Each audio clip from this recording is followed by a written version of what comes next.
जय हिंद साथियों, डॉक्टर संग्राम पाटिल बात कर रहा हूँ। साथियों, हमारे संस्कृति में, भारत और साउथ ईस्ट एशियन संस्कृति में हनुमान का बड़ा महत्व है।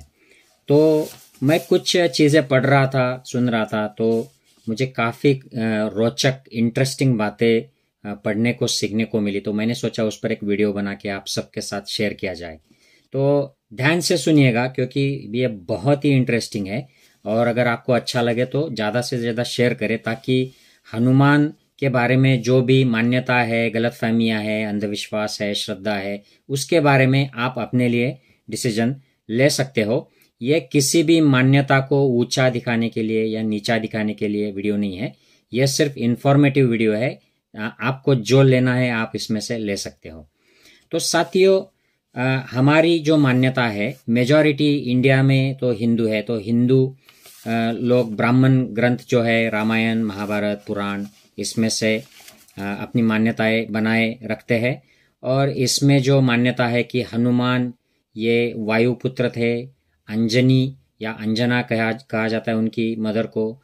और एक ज़माने में जब दशरथ अपने खुद के लिए पुत्र कामेष्टि यज्ञ कर रहे थे, तो उस वक्त उस यज्ञ का जो प्रसाद मिला तो वो वायु की वजह से उड़ गया, और वो वायु अंजनी तक लेके आया, और वो जहाँ पर प्रार्थना कर रही थी उसके हाथ में वो प्रसाद आया, तो उसने खा लिया। तो उसको भी पुत्र हो गया, और दशरथ की जो बीवियाँ थी उनको भी 4 पुत्र हो गए।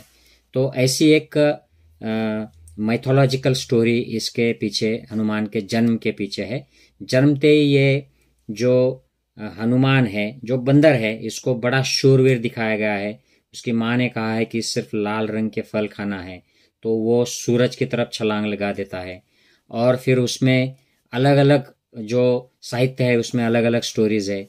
एक साहित्य है कि उसमें वो एक्चुअली मुंह में उसको अपने निगल लेता है, और दूसरा जो साहित्य है उसमें सूरज के पहले पास पहुंचने के पहले ही वो जल के राख हो जाता है। किसी साहित्य में उसको इंद्र ने धक्का दे दिया और गिरा दिया, ऐसे भी बताया जाता है। तो ये हनुमान जब राख हो जाता है, मर जाता है, तो उसके पिता वायु वो पाताल में निकल जाते हैं। तो फिर पृथ्वी में कोई भी वायु नहीं रहती है, तो सारे चिंता में आ जाते हैं। तो देव, इंद्र सब आ जाते हैं स्वर्ग से, और वो सब उसकी जो राख है उसको एक साथ मिलाकर उसमें फिर से जान ला देते हैं, वापस ला देते हैं। लेकिन उसकी जो दाढ़ी है, जिसको हनुवटी कहा जाता है, ये ठीक से नहीं हो पाती है, तो उसी से उसका नाम हनुमान है, ऐसे माना जाता है। तमिलनाडु में उसको अलग मान्यता है कि उसकी नाम जो हनुमान है, हनुमंत या अनुमंत, ये क्यों गिरा, उसकी अलग मान्यता है।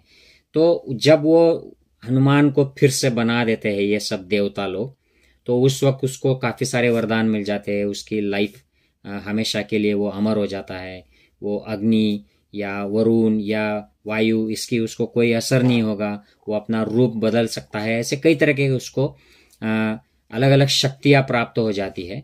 और हम जो जानते हैं, रामायण का जो हनुमान है वो एक भक्त है, एक अनुयायी है, वो रक्षक है, राम का, धर्म का रक्षक उसको बताया गया है। और वो काफ़ी स्ट्रांग है और संदेशवाहक है। यहाँ का संदेश वहाँ लेके जाता है।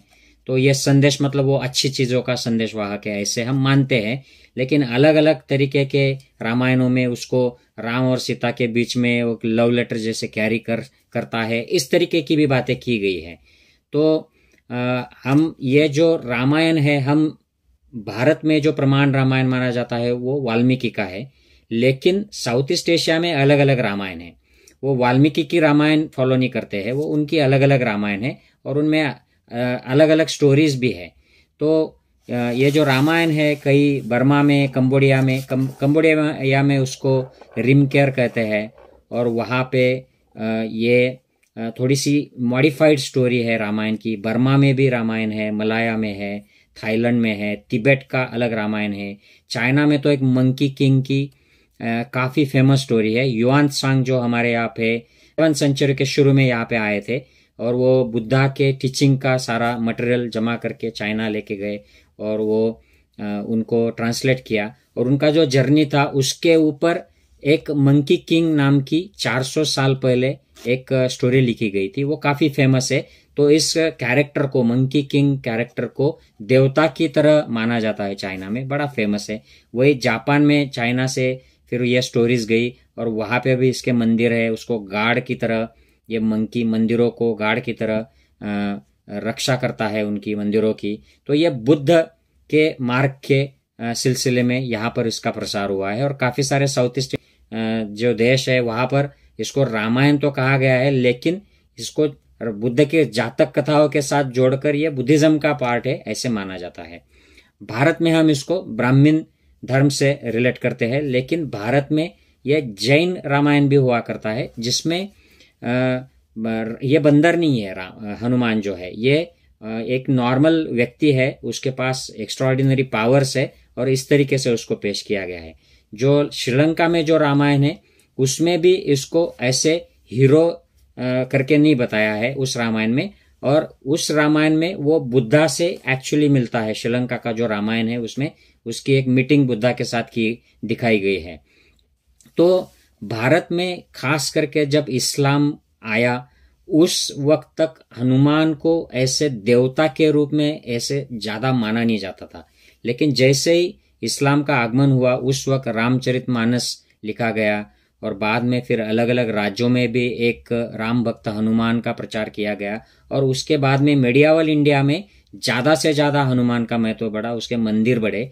उसके पहले काफी कम इसके एविडेंस मिलते हैं हनुमान के मंदिर के।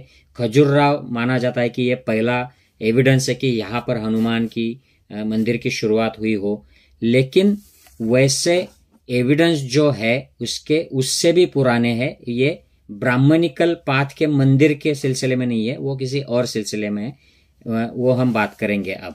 तो इसकी शुरुआत जो है मैं करना चाहूंगा कि ये जो राम कथा है, ओरिजिनली मैंने पीछे भी एक वीडियो बनाया था कि राम कथा आई कहाँ से है। तो ये ओरिजिनली बुद्ध साहित्य में जो दशरथ जातक है उससे आई है, और ये दशरथ राजा के बीवियां होती है, 3 बीवियां और 4 लड़के होते हैं, और ये एक लड़की भी होती है सीता नाम की। उस ओरिजिनल जो दशरथ जातक है उसमें सीता, राम, लक्ष्मण ये सब भाई बहन हैं, और इनको जंगल भेज दिया जाता है 12 साल के लिए, और फिर वहां से वो वापस आते हैं, तब तक दशरथ मर जाते हैं। और ऐसी ये राम कथा है, ये बुद्धा ने उनके जातक कथा में बताई हुई है, एक प्रेरणादायी कथा के स्वरूप में।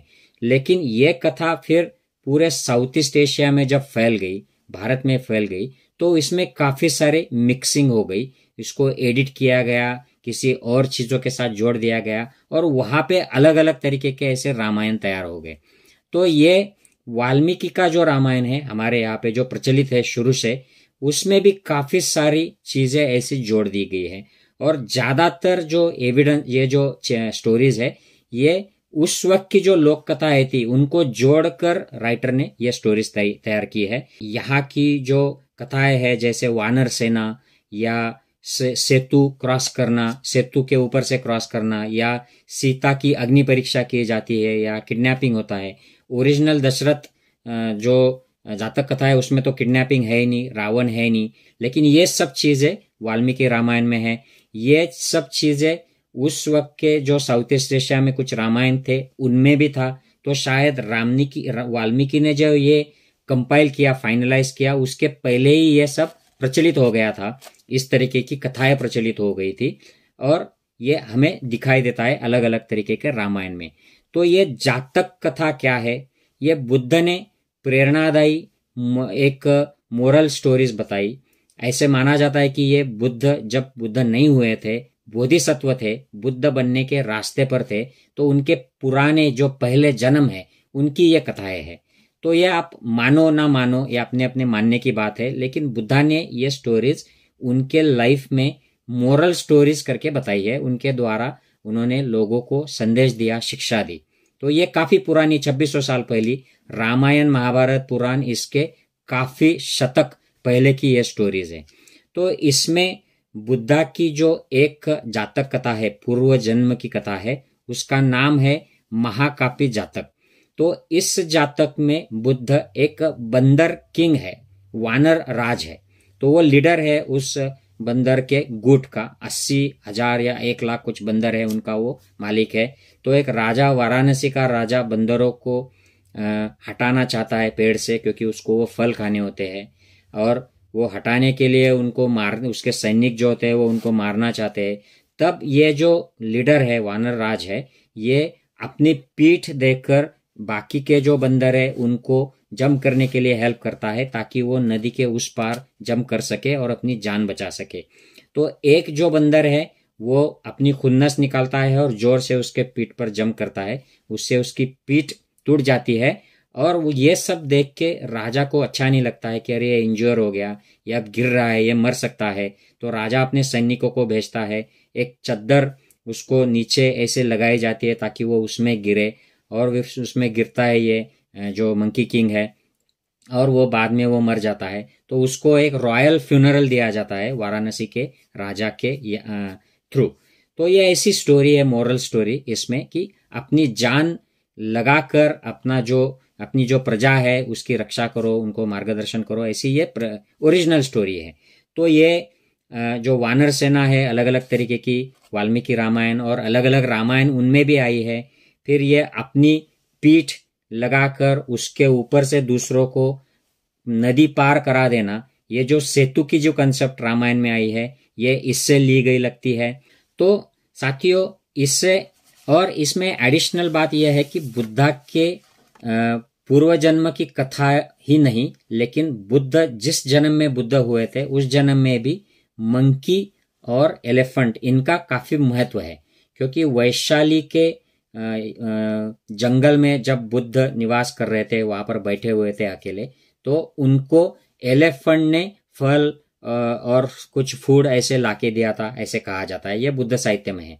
तो ये एलिफेंट को देखकर, हाथी को देखकर एक बंदर भी आया और वो भी बुद्धा को ऐसे फल लेकर उनकी सर्विस में हाजिर हो गया। तो ये बड़ा महत्वपूर्ण है और इसके काफी स्क्रिप्चर्स, इमेजेस में भी ये आया है। तो ये भी इंपॉर्टेंस है एक बंदर का और एक बुद्धा का, और उससे भी ये प्रथा प्रचलित हुई है कि एक हीरो के साथ बंदर दिखाना, उसकी भक्ति कर रहा है, सेवा कर रहा है, उसके लिए काम कर रहा है, ऐसा एक सेवाभावी बंदर, ये भी इसके लिए मायने रखता है इस बैकग्राउंड को देखने के लिए। तो साथियों, अब आखिरी मुद्दे पर आता हूं कि ये हमें एक काफी कॉमनली एक चित्र, एक प्रतिमा दिखाई जाती है, और ये बड़ी पब्लिश की जाती है कि हनुमान अपनी छाती फाड़ कर फोटो दिखा रहा है, इमेज दिखा रहा है राम और सीता की। तो ये जो प्रतिमा है हनुमान की, कि मेरे शरीर में कहीं भी देखो राम ही राम है, मतलब धर्म ही धर्म है, ऐसा उसको दिखाया गया है। तो ये कहाँ से आया है? इसके कोई बहुत पुराने प्रूफ्स तो भारत में नहीं है। ब्राह्मण जो कार्विंग्स है, ये शिल्प है, प्रतिमाएं है, उनमें नहीं है, लेकिन ये हमें मिलते हैं बुद्धिज्म के इतिहास से। तो इसके लिए मैं आपको बहुत ही इम्पोर्टेंट कैरेक्टर जो हम भारतवासियों को ज्यादा मालूम नहीं है, उसके बारे में संक्षिप्त में बताना चाहता हूँ। और वो है भगवान बुद्ध का सिर्फ एक ही लड़का था, उसका नाम था राहुल। और ये राहुल का जन्म ये भगवान बुद्ध जब छोड़ के जाने वाले थे अपने पैलेस को, तभी हुआ था, उसी दिन हुआ था, ऐसे कहा जाता है। और फिर उन्होंने उस पैलेस को छोड़ दिया, अपने बच्चे को देखा, वाइफ को देखा, और वो निकल गए। उसके बाद में वो 7 साल के बाद वापस आए। तो 7 साल के बाद आए तो उनका बच्चा उनके पीछे लग गया कि मुझे मेरी जो इनहेरिटेंस है, मेरी जो प्रॉपर्टी है, वो मुझे चाहिए, आप मेरे पिताजी हो तो मुझे वो सारा दीजिए। क्योंकि ये उनको उनके वाइफ, उसके माता ने बताया था, यशोधरा ने बताया था कि अपने पिताजी से अपनी इनहेरिटेंस मांगो।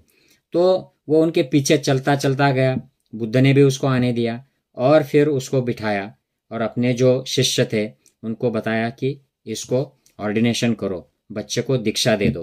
तो 7वें साल के उम्र में राहुल को धर्म की दीक्षा मिली, तो वो श्रामणेर बन गया, सबसे कम उम्र का।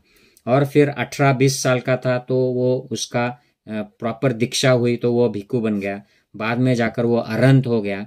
और उसके बुद्धा के जो सबसे डेडिकेटेड जो 4 अरहंत थे, उसमें राहुल का नाम आ गया।